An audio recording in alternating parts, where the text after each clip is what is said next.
बापू नंदा चोर वाले आपकी सदा ये ही सदा जय हो। ही जय। जय माता दी। जय मां।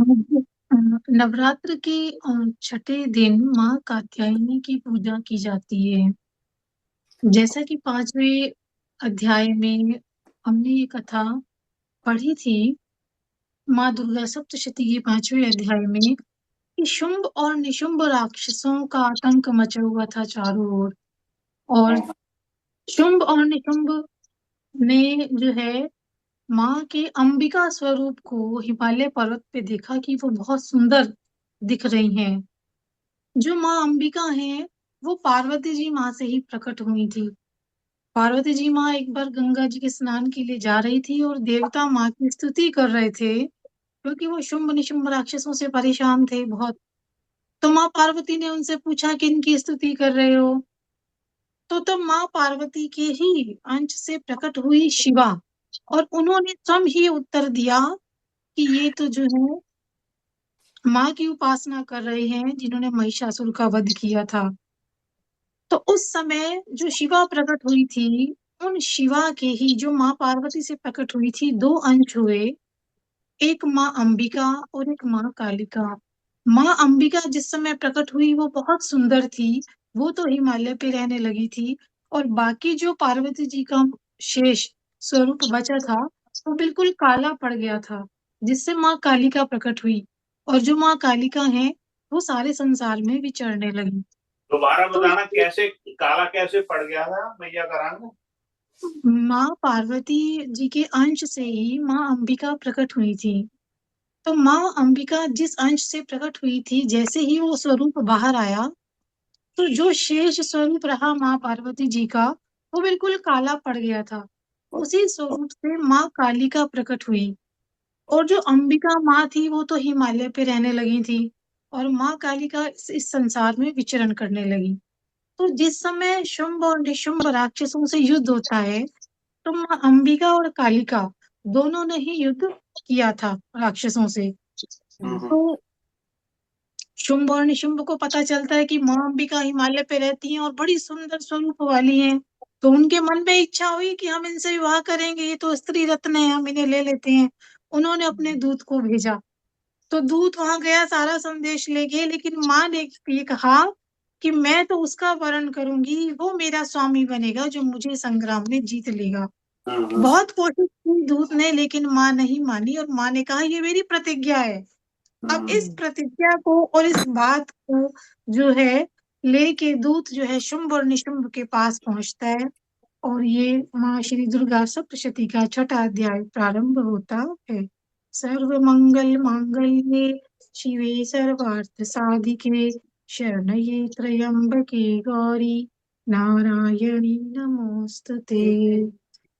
तो मेधा मुनि कहते हैं, मेधा मुनि राजा सूरत को और वैश्य समाधि को ये सारी कथा सुना रहे हैं।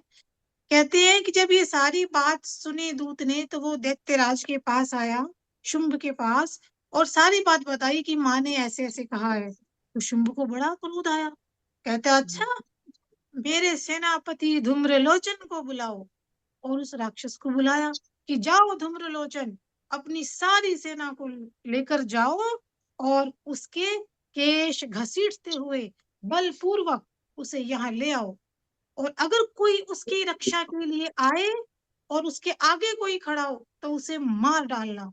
ये शुंभ कहता है अपने सेनापति धूम्रलोचन से।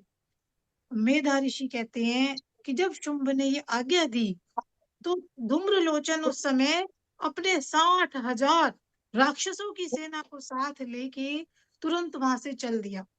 वहां पहुंचा हिमालय पर, उसने देखा माँ को।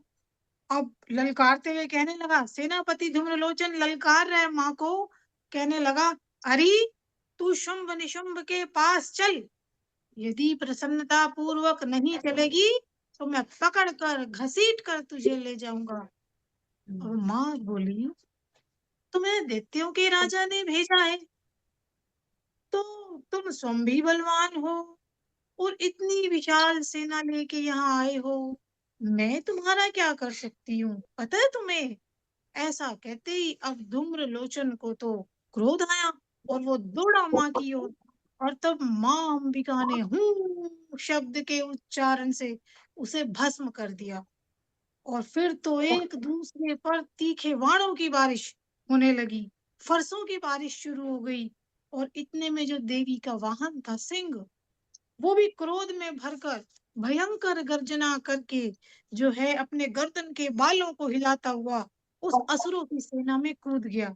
और शेर ने अपने पंजों से, जबड़ों से, होंठ की दाढ़ी से राक्षसों को पटक पटक के मार डाला। नखों से शेर ने कितनों के पेट फाड़ डाले और कितनों के सिर धड़ से अलग कर दिए, कितनों की भुजाएं, कितनों के मस्तक काट डाले, उनके पेट फाड़ फाड़ के उनका रक्त चूस लिया। और बड़े क्रोध में उस शेर ने असुरों की सारी सेना का संहार किया। और शुंभ को ये बात पता चली कि देवी ने तो धूम्र लोचन जो मेरा सेनापति है असुर, उसको मार डाला। और उसके शेर ने सारी सेना को जो है मार भगाया है, सफाया कर दिया है सारी सेना का। तो उसे बड़ा क्रोध आया शुंभ को, उसके होठ कांपने लगे। अब उसने चंडमुंड को आज्ञा दी कि अभी जाओ, तुरंत जाओ और जाके उस स्त्री से युद्ध करो और बड़ी सेना लेकर जाओ। चंडमुंड को कहा शुंभ ने, और कहा कि उसको बांध कर ले आओ यहाँ पे, और अगर लाने में जरा भी संदेह हो तो अस्त्रों शस्त्रों का प्रयोग करो और उसकी हत्या कर डालना। तो ऐसा देवी मातम्य में छठा अध्याय जो है ये संपूर्ण हुआ, जिसमें शुंभ निशुंभ को जो है वो आज्ञा दे रही हैं चंडमुंड को कि वो जाएं और माँ को पकड़कर ले आएं। जय माता वाह, दी। जय माता जय दी। माता दी। धन्यवाद रोजी। इसमें जो धूम्र विलोचन आया या लोचन आया उसका नाम जिसको लोचन। है धूम्र लोचन, लोचन।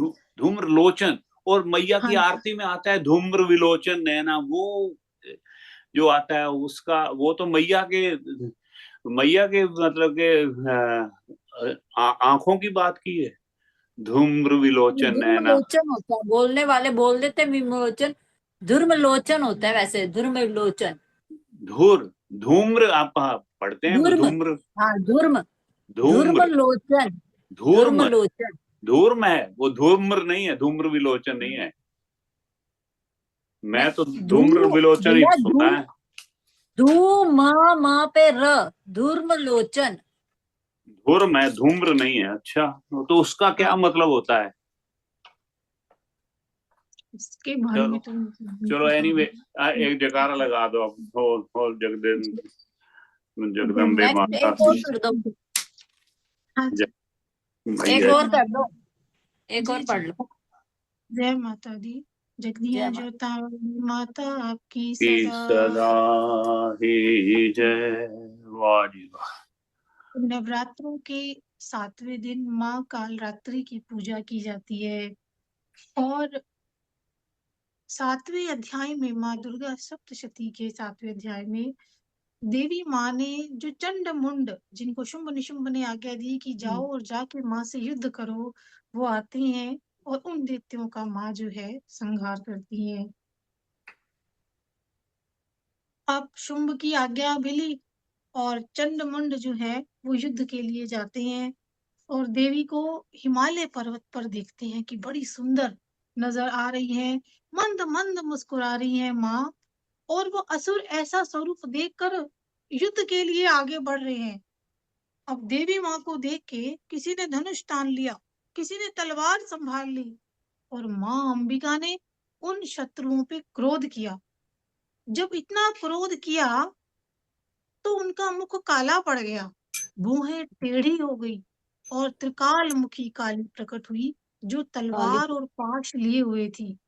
वो काली माँ खटवांग धारण किए हुए, चीते के चर्म की साड़ी पहने और नर मुंडों की माला से विभूषित थी। उनके शरीर का मांस सूख गया था, केवल हड्डियों का ढांचा जिससे बड़ी भयंकर लगती थी। मुंह बहुत बड़ा, जीभ बड़ी और लपलपाने के कारण बड़ी डरावनी, आंखें भीतर की ओर धसी हुई और लाल बिल्कुल।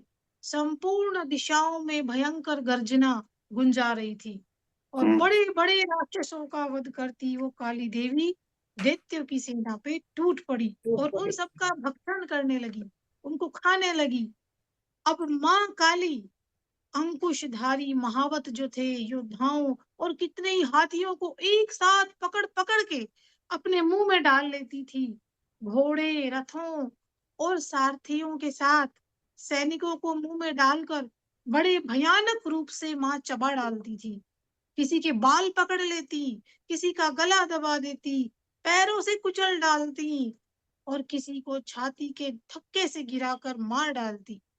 असुरों के छोड़े हुए अस्त्र शस्त्र मुंह में पकड़ लेती और दांतों से पीस डालती माँ काली, और सारी सेना काली माँ ने रौंद डाली और कई तलवार के घाट उतारे गए। सारी सेना को माँ ने क्षण भर में मार गिराया।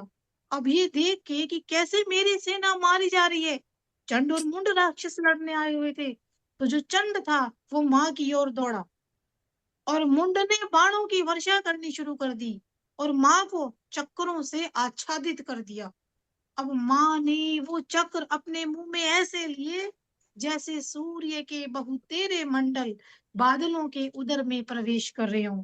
ऐसे माँ ने उन तीरों को ले लिया और तब भयंकर गर्जना करने वाली माँ क्रोध में भरकर बड़ा भयंकर अट्टहास माँ ने किया और उनके बड़े बड़े बदन के भीतर काली माँ का बड़ा शरीर और दांतों की प्रभा, सफेद दांत उनके उज्जवल दिखाई दे रहे थे। और माँ देवी ने बहुत बड़ी तलवार हाथ में लेके हुम का उच्चारण किया और उस चंड राक्षस के केश पकड़कर उसका मस्तक काट डाला। अब चंड को मारा गया देख के जो मुंड था वो माँ की ओर दौड़ा। अब देवी ने तलवार से घायल करके उसको भी सुला दिया और चंड और मुंड को मरा हुआ देख के बाकी सेना डर से व्याकुल हो भाग गई। तब काली माँ ने चंड और मुंड राक्षस का जो मस्तक था वो अपने हाथ में लिया और चंडिका के पास जाकर प्रचंड अट्टहास करते हुए कहा कि देवी, मैंने चंड और मुंड इन दो महापशुओं को तुम्हारी भेंट किया है और अब युद्ध में शुंभ और निशुंभ का वध तुम स्वयं करना। अब देवी चंडिका माँ काली से कहती हैं कि हे देवी, तुम चंड और मुंड को लेकर मेरे पास आई हो, इसीलिए संसार में चामुंडा के नाम से तुम्हारी ख्याति होगी। माँ चंडिका देवी को नमस्कार है, नमस्कार जय है। माँ चामुंडा देवी। नमस्कार, जय माता दी। और इस